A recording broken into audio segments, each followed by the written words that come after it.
Bom dia, boa tarde, boa noite, pessoal. Tudo bem? Aqui quem fala é o Antônio. Vou apresentar hoje para vocês o podcast IGHD. Vamos trabalhar hoje a questão do que é história global, mais precisamente um autor chamado Sebastian Conrad, na qual produziu um livro chamado O que é História Global. Um cara muito fantástico, muito show. O que ele não tem de cabelo, ele tem de conhecimento para nos passar. Um cara que entende muito sobre história global, história colonial, história sobre o leste asiático e historiografia geral.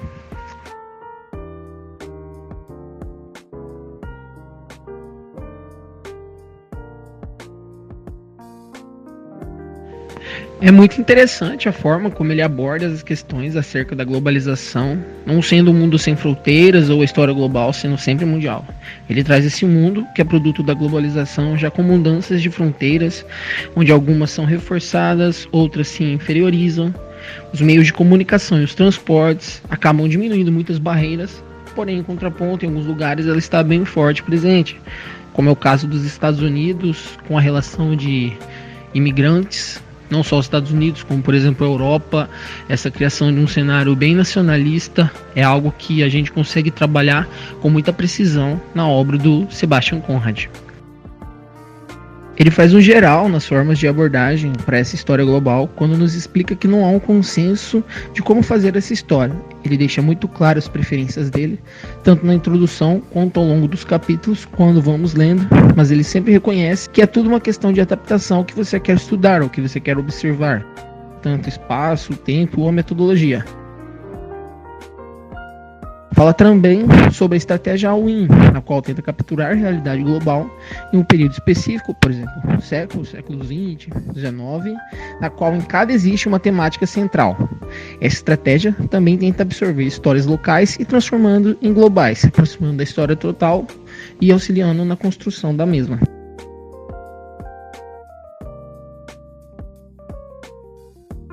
Um segundo modo seria a enfatização das trocas e conexões, partindo do pressuposto que nenhuma sociedade existe sozinha desde os tempos mais antigos. A vida humana se caracteriza pela mobilidade e pela interação, demonstrando essas redes de troca que ele vai retornar a esse tema quando se fala sobre a espacialização na história global, que, se não me engano, é o capítulo 6 do livro.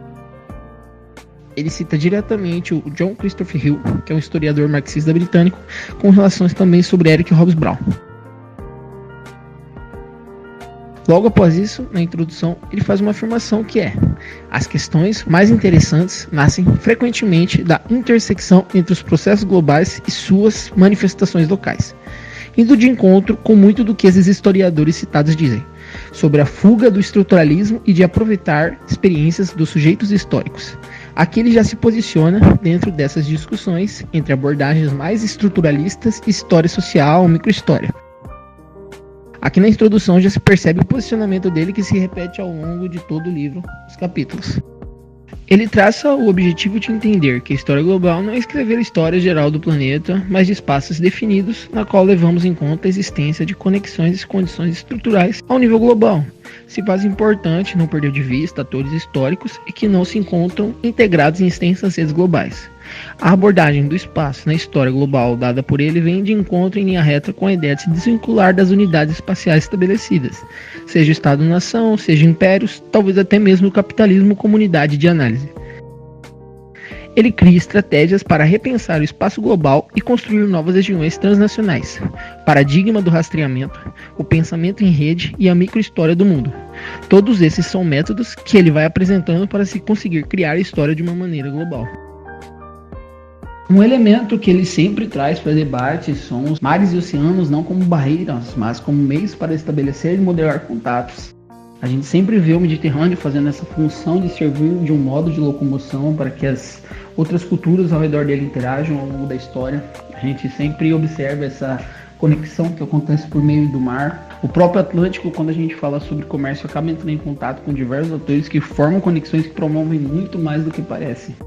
A Rota da Seda também é trabalhada pelo autor, tendo papel fundamental na disseminação do contrato entre muitos lugares e culturas, um dos melhores exemplos acerca do conceito de conexões, demonstrando como acontece o impacto naqueles que estão presentes e vivem aquilo, quando também o impacto de quem está ao redor e é atingido.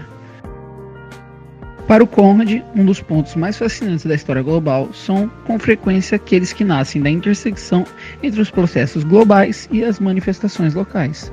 Nessa parte, ele trabalha já com a ideia de escala, o elo entre o nacional, regional e o global. Esse global já se entende, por outras palavras, não como uma esfera distinta, exterior aos casos nacionais e locais. Trata-se antes de uma escala para que se possa remeter, mesmo quando olhamos para vidas de indivíduos concretos e para os pequenos espaços. Trabalhando a relação do tempo e com a história global, ele faz uma crítica ao olhar cronológico. Demonstra que a maioria dos estudos consegue ganhos ao considerar conjuntamente diferentes escalas temporais e diz que o processo de provincialização da Europa está em andamento acelerado. Traz também a provincialização do período moderno e suas concepções de tempo e todas essas questões contra as visões deterministas do passado, como se não pudesse ter sido outra coisa, mas isso acarreta questões de determinismo do futuro. Fala também sobre os andaimes temporais e da metáfora das camadas de tempo, cita Brodel e a longa duração, especificamente. Ao final da obra, Sebastian Conrad trata sobre a interpretação de um acontecimento a partir de ângulos distintos na sociedade global, de como uma sociedade pode ponderar algo enquanto outra tem uma concepção diferente a partir de sua lógica.